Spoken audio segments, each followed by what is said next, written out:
चाहत भाग 5. आर्निका पूजा झाल्यावर सर्वांना प्रसाद देते. प्रसाद देऊन झाल्यावर किचनमध्ये जाते. किचनमध्ये आधीच कुसुम, चंदूकाका जेवणाची तयारी करत होते. आर्निका कुसुमला विचारते, काय मदत करू काकू? कुसुम म्हणतात, मला काकू काय म्हणते? आई म्हण आजपासून. आर्निका हो बोलते. काय बनवायचं आहे मी करू का? आज राहू दे, उद्यापासून किचनमध्ये काम करायला सुरुवात कर. कुसुम बोलतात. ती म्हणते, हो, मला ड्रायफ्रूट केक बनवायचा होता, दक्षला खायचा होता. कुसुमने तिला उद्यापासून किचनमध्ये काम कर म्हणाल्या म्हणून ती पुन्हा विचारते, बरं बनव, नाही तर तो पुन्हा रुसायचा. आर्निका केक बनवून झाल्यावर कुसुम नको म्हणत असतानाही स्वयंपाकात थोडी मदत करते. आर्निका किचनमध्ये यायच्या आधी दक्षला शोधत असते. तेव्हा तिच्या कानी पडतं महेश्वरी दोजेशला बोलवत असतात की आता पूजा झाली आहे तर देवीचे दर्शन करून या आणि आजपासून नवीन संसाराला सुरुवात करा. किती दिवस असं जुन्या आठवणीमध्ये राहणार म्हणत आजी खोकायला लागतात. दोजेश लगेच त्यांच्या पाठीवरून हात फिरवून त्यांना पाणी प्यायला देतो. आजी म्हणतात, आम्हाला तुम्हा दोघांना आनंदात बघायचे. पहिली निवड चुकली माझी, पण आताची माझी निवड ही 100 नंबरी सोनं आहे, सोनं. महेश्वरींना त्यांच्या निवडीवर गर्व होता. लग्नाचे ऐकले तसे हे पण माझं. आर्निका ऐकून तिथून निघून जाते. ती दक्षला बघते, तो शर्मिष्ठा सोबत खेळत असतो म्हणून ती किचनमध्ये जाते. हालचालीवरून काहीतरी विचार करत आहे. जेव्हापासून आर्निका दक्षला सांभाळायला लागली तेव्हापासून कुसुम आणि आर्निकाच्या गाठीभेटी होत राहत. कुसुम आर्निकाच्या घरी अधूनमधून जात असल्यामुळे त्यांच्यात मैत्रीही झाली. कुसुमला माहीत होतं आर्निकाला आता आपण तिची सासू झाल्यामुळे थोडं आपल्यासोबत दडपण जाणवत असेल. म्हणून त्या आर्निकाला म्हणतात, आर्निका, आपलं जरी नातं बदललं असलं तरी आधी आपण मैत्रिणी आहोत. मग मला नाही सांगणार तुझ्या मनात काय चालू आहे? तर आर्निकाला कसं बोलू समजत नसतं. कोणी ऐकले तर काय म्हणेल म्हणून ती इकडे तिकडे बघते. कुसुम यांच्या लक्षात येते म्हणून त्या चंदूकाकांना त्यांची रूम आवरायची राहिली आहे, आवरून या म्हणून सांगतात. कुसुम आर्निकाचा हात हातात घेऊन विचारतात, काय बोल झालं? आर्निका म्हणते, मला काय करावे समजत नाहीये. ती आजी दोजेश जे बोलत होत्या ते ते त्यांना सांगते आणि एकमेकांना बोलत पण नाही. जे लग्नाच्या आधी दक्ष बाबतीत बोलणं व्हायचं तेही कुणीतरी मध्यस्थी असायचे. मग असं भले मला त्यांच्या आवडीनिवडी माहितीये, स्वभावही माहितीये, मला ते आवडतात, करते मी त्याच्यावर प्रेम खूप म्हणजे खूप, पण मला माहीत नाही त्यांच्या हृदयात अजूनही कुठे ना कुठे शतक्षी आहे. भलेही शतक्षी त्यांच्याशी कशीही वागली तरी. मग आजीच्या म्हणण्यावरून जर ते लग्नाला तयार झाले तसेच या गोष्टीसाठीही तयार झाले तर ते आमच्या दोघांच्या नात्यासाठी बरोबर नाहीये. हेच मला आजीला सांगायचे की आम्हाला एकमेकांना समजायला वेळ द्या. कुसुमलाही आर्निकाच्या आईने आधी सगळे सांगितले, त्यामुळे त्यांनाही माहिती होतं आर्निका दोजेशवर प्रेम करते, त्यामुळे ती सहज बोलून गेली. बरं, तू नको काळजी करू, मी सांगेन आईना. पण त्याही त्यांच्या जागी बरोबर आहेत. एक तर 3 वर्ष त्याने लग्नाचा निर्णय लांबवला. आता आजीच्या तब्येतीतच कारण नसतं तर तो तयार झाला नसता. एक आई म्हणून मलाही वाटतं माझ्या मुलाने त्याच्या आयुष्यात पुढे जावं. जशी आजीची बाजू बरोबर आहे तशी तुझीही आहे, त्यामुळे काळजी नको करूस. जेव्हा तुम्ही दोघे मनाने तयार चाल तेव्हाच या नात्याची सुरुवात करा. मी बोलते आईशी. इकडे बाहेर दोजेशसाठी आजी काहीतरी खायला पाठव म्हणून सांगायला आला होता. तो तिथेच किचनमध्ये थांबून ऐकत असतो. तो त्यांचे बोलणे ऐकून रूममध्ये निघून जातो. रूममध्ये दोजेश काही वेळापूर्वी खूप डिस्टर्ब होता, पण आर्निकाचे बोलणे ऐकून त्याला थोडं बरं वाटत होतं. तिलाही वेळ हवा आहे. जेव्हा त्याचे सोबत लग्न झालं तेव्हा तो शतक्षीला म्हणाला होता की त्याला नात्यामध्ये पुढे जायला वेळ हवा आहे, कारण त्यांचं लग्न जमलं की 1 महिन्यात केलं, त्यामुळे त्यांना एकमेकांना समजून घ्यायला झाले नाही. लग्नानंतर शतक्षी त्याला फिरायला घेऊन गेली. तिने त्याला जबरदस्तीने पुढे जायला भाग पाडले. तो तरी किती स्वतःलाच थांबणार? शेवटी त्याच्याही इच्छा होत्या. कधीही कोणत्या मुलीच्या जवळ गेला नाही. त्याचे मित्र त्याला 1 नाईट स्टँडसाठीही बोलत, पण तो कधीच तसा वागला नाही. तो आणि शतक्षी मुंबईला आल्यावर हळूहळू तिच्या वागण्यात बदल जाणवला. रात्रभर घराच्या बाहेर नशा करणे या सवयीही वाढल्या. त्याला तिच्या वागण्याचा राग येऊ लागला. भांडणं वाढली. तशात त्याला तिच्याकडून तिने का लग्न केले हे कळले. त्यानंतर त्या दोघांच्यात बोलणे होत नसे. काही दिवसानंतर जेव्हा तो ऑफिसमधून डॉक्टर आले होते तेव्हा तो रूममध्ये गेला तर शताक्षी बेडवर झोपलेली. डॉक्टर तिला चेक करत होते. डॉक्टरने चेक करून सांगितले की ती प्रेग्नेंट आहे. जगदीशला खूप आनंद झाला. पण डॉक्टर गेल्यावर शताक्षी म्हणाली, मला हे मूल नकोय, मला तुझ्यासोबत राहायचे नाही, मला डिवोर्स हवाय. त्याला काय करावे समजत नाही. तो तिला या मुलाला जन्म दिल्यावर मी तुला डिवोर्स देईन म्हणाला होता. त्याला आशा होती की दक्ष झाल्यावर ती सुधारेल, पण तिने मूलही यासाठी खाली केले नाही कारण तिची तब्येत खूप खराब असल्याने डॉक्टरांनी या कंडिशनला ऑपरेशन करता येणार नाही म्हणाले. दक्ष वर्षाचा झाला की डिवोर्स केस फाईल केली आणि पुढच्या 6 महिन्यात त्यांचा डिवोर्सही झाला. दक्षच्या आवाज देण्याने तो जुनी आठवणीतून बाहेर येतो. काही वेळानंतर सगळे डायनिंग टेबलवर जेवायला बसली होती. अर्निका शर्मिष्ठाला विचारते, दक्ष कुठे आहे? तर ती म्हणते, दादाला बोलवायला गेला आहे. तेवढ्यात ते दोघे येऊन खुर्चीवर बसतात. चंदूकाका सगळ्यांना जेवायला वाढतात. अर्निका दक्षला म्हणते की जेवण झाल्यावर मी तुला केक खायला देईल म्हणून तो आधी चपाती भाजी खातो. मग अर्निका त्याला केक खायला घालते. तो हाताने मस्त झाला आहे सांगतो.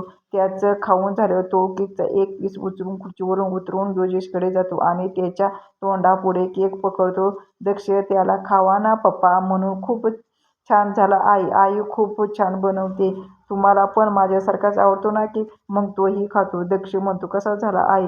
जोजी छान झाला आहे म्हणतो. आजी कुसुमला सांगतात, यांना दुपारने देवीच्या पाया पडायला पाठव. कुसुम पण हो म्हणते. कुसुम दोघांनाही देवीच्या पाया पडायला मंदिरात लावतात. त्या दोघांसोबत शर्मिष्ठा आणि दक्षही असतात. गाडीत मागे दक्ष, जोजेश, अर्निका तर पुढे शर्मिष्ठा आणि जोजेशचा बॉडीगार्ड मयंक गाडी चालवत असतो. दक्ष अधूनमधून बडबड करत असतो तेवढंच, नाहीतर गाडीमध्ये पूर्ण शांतता. मंदिरात गेल्यावर तिथे आधीच महेश्वरीने पुजारी बुवांना सांगितलेले इनामदारची सून पाया पडायला येणार आहे म्हणून त्यांचीच वाट बघत पुजारी बुवा थांबले होते. ते येताच ते दोघांना आत गाभाऱ्यात घेऊन जातात. अर्निका, कुसुम यांनी सांगितल्याप्रमाणे देवीची ओटी भरते. पुजारी बुवा त्यांना जोडीने देवीच्या पाया पडायला लावतात. ते दोघेही देवीच्या पाया पडतात. जेव्हा तिच्या भांगेत कुंकू लागतं ती हात जोडून डोळे मिटून देवाला आमचा संसार सुखाचा समाधानाचा होऊ दे म्हणते. देवाच्या पाया पडून झाल्यावर अर्निका पुजारी बुवाच्या पाया पडते. पुजारी बुवा देवी पुढचा नारळ उचलून तिच्या ओटीत टाकतात आणि तिच्या डोक्यावर हात ठेवून अखंड सौभाग्यवती भव आशीर्वाद देतात. पाया पडून झाल्यावर सगळे घराकडे निघतात. इकडे घरी कुसुम महेश्वरीकडे जातात. त्या त्यांना विचारतात, हे काय चालू आहे आई साहेब? महेश्वरी म्हणतात, हे काय चालू आहे? अहो आई, लग्नाला जबरदस्ती केली तशी आपण त्यांना नात्यात पुढे जाण्यासाठी जबरदस्ती नाही करू शकत आपण. कुसुम बोलतात, ते मला पण माहीत आहे कुसुम, पण जर आपण त्यांना म्हणालो तुम्हाला हवा तेवढा वेळ घ्या तर दोघेही एक या टोकाच्या, मग झालेच यांच्यात प्रेम, असा कुठे संसार होतो का? यापेक्षा आपण जर त्यांना नात्यात पुढे जा म्हणून ढकललं ना तर दोघे कमीत कमी एका खोलीत राहतील, एकमेकाच्या सहवासात राहतील, एकमेकांसोबती बोलणे झालं तर ते जवळ येतील ना. नाहीतर वेळ मागून एक इकडे एक तिकडे बसेल. आणि हो, रामूला सांग रात्री सगळे जेवायला खाली आल्यावर जोजेशच्या खोलीत सजावट करायला. अहो आई, त्याला नाही आवडणार, सांगितले मी त्याला सकाळी, तू नको काळजी करू. आई, हे अति होते असं नाही वाटत तुम्हाला? काही नाही अतिभीती, तू नसणार सांगणार तर मी सांगते रामूला. कुसुम काहीच नाहीत बोलत तिथून निघून जातात. इकडे हे दोघे देवीच्या पाया पडून येतात. आजी कुसुम प्रताप बाहेर हॉलमध्ये असतात. अर्निका, शर्मिष्ठा, दक्ष तिथेच खोलीत येतो. खोलीत येऊन तो फ्रेश होऊन लॅपटॉप घेऊन सोफ्यावर बसतो. त्याला 2 दिवसांनी मुंबईला जायचं होतं. तेही आजीला सांगायचं होतं. कसं सांगावं समजत नव्हतं. तो विचार करतो, रात्री सांगू, पण परत म्हणतो सकाळी सांगतो. रात्री सगळे डायनिंग टेबलवर बसले होते. नेहमीप्रमाणे चंदूकाका सगळ्यांना जेवायला वाढत होते. डायनिंग टेबलवर फक्त दक्ष आणि शर्मिष्ठाचा गोंधळ चालू होता. बाकी सगळे शांत जेवण करत होते. जेवण झाल्यावर जगदीश त्यांच्या रूममध्ये चाललेला असतो तर आजी त्याला थांबवून ठेवतात. म्हणतात, थोडा वेळ बाहेर शतपावलं करून येऊ. त्यालाही समजतं आजी काय म्हणत आहे ते म्हणून तोही काही म्हणत नाही. आजी जाताना कुसुमला खुणावून जातात. अर्निका दक्षला घेऊन आधीच रूममध्ये गेली होती.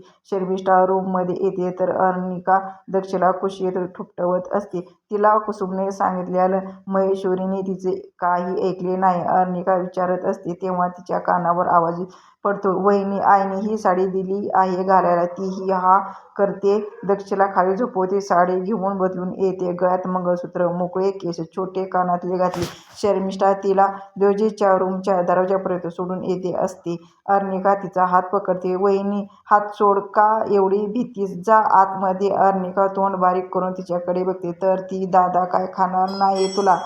जा आतमध्ये. ती रूममध्ये येते तर आतमध्ये वेगवेगळ्या कॅन्डल्स लावलेल्या. त्यांच्यातून मंद असा सुगंध सगळीकडे पसरला होता. बेडवर गुलाब पाकळ्यांचे हाट बनवले होते. दरवाजापासून बेडपर्यंत फुलांच्या पाकळ्या पसरलेल्या होत्या. ती पहिल्यांदा या रूममध्ये आली. रूम खूप मोठी होती. रूमच्या भिंतीवर दक्षचे लहानपणापासूनचे फोटो होते. काही फोटो देवजीसोबतही होते. तिने रूममध्ये सगळीकडे नजर फिरवली. तिला कुठे शताक्षीचे फोटो नाही दिसले. ती एक एक फोटो निरखून बघत होती. दक्ष जन्माला तेव्हा पण शताक्षीने तिला येऊन दिले नव्हते. तिला माहीत होतं अर्निका मुंबईमध्ये जॉब करत आहे म्हणून ती सगळे फोटो निरखून बघत असते. किती वेळ ते बघत बसली हे तिलाही माहिती नसतं. तिचे पाय दुखायला लागतात म्हणून ती सोफ्यावर बसते. आजीची व्हीलचेअर रूम घेऊन आजीला बेडवर झोपवतं. नर्सला सांगून तो आजीच्या खोलीमधून बाहेर पडतो. तो बाहेर येऊन त्याच्या रूममध्ये न जाता स्टडी रूममध्ये जातो. तिथे जाऊन तो लॅपटॉप घेऊन बसतो. पण त्याच्या लक्ष कामाला लागत नाही. तिला कसं सांगू, मला या नात्यामध्ये आत्ताच पुढे जायचे नाही. शेवटी तो विचार करतो थोडं उशिरा रूममध्ये जाऊ. तोपर्यंत ती झोपेल. इकडे ती बसून पण बोर होते. आपण झोपलो आणि अचानक तो रूममध्ये आला. आपल्याला इथे बघून राग आला तर म्हणून ती विचार करते. तो आल्यावर त्याच्याशी बोलू मगच ठरवू. ती गॅलरीत जाऊन थांबते. वरती आकाशात लख्ख चांदणे पडलेले. थोडी हवाही सुटलेली. मेणबत्त्या विझून गेल्या होत्या. ती वरती आकाशातल्या चांदण्या बघण्यात गुंग असते तर तिला खटखट आवाज येतो. त्याने ती भानावर येते. आवाज कशाचा येतो? दरवाजा तर लॉक नाही हे ती जाणून दरवाजा बघते पण तो फक्त ढकललेला होता. तिला वाटतं भात झाला असेल पण पुन्हा आवाज येतो. तिला माहीतच नसतं तिथे एक आणखीन दरवाजा आहे. त्यात भर म्हणून लाईटही जाते. रूममध्ये चांदण्याचा प्रकाश तेवढा येत होता. तिला अंधाराची भीती वाटायची. ती हातात फुलदाणी घेऊन इकडे तिकडे फिरत असते. आवाज ऐकत पण तिला समजतच नाही आवाज कुठून येतो. इकडे किती उशीर झाला. देवजी दरवाजा उघडण्याचा प्रयत्न करत होता पण दरवाजा उघडत नाही आणि अचानक दरवाजा उघडतो. अर्निका दरवाजाचे आवाजाने भीते. एक तर अंधार, त्यात कोण नाही आहे हे पण तिला माहीत नव्हतं. ती भीत भीत पुढे जात असते आणि तिच्या साडीत पाय अडकून ती पडते. पण पडताना आपल्यासोबत आणखी कुणीतरी पडले आहे हे तिला जाणवते. तिला तिच्या कमरेवर एक हात तर मागे पाठीवर एक हात जाणवतो. तिला कळायला उशीर नाही झाला की हा देवजीश आहे. कारण पूजेच्या वेळेस लग्नात दोघांचा हाताचा स्पर्श झाला होता. देवजीश रूममध्ये येतो तेव्हा त्याला अंधारामुळे दिसत नसते. तो पुढे येत असतो तोच अर्निका त्याच्या अंगावर फुलदाणी घेऊन पडते. तो एक हात कमरेवर तर एक हात पाठीवर ठेवतो. दोघांचे चेहरे एकमेकाच्या समोर असतात. अर्निकाला अंधारातही त्याची नजर आपल्यावर आहे हे जाणवत असते.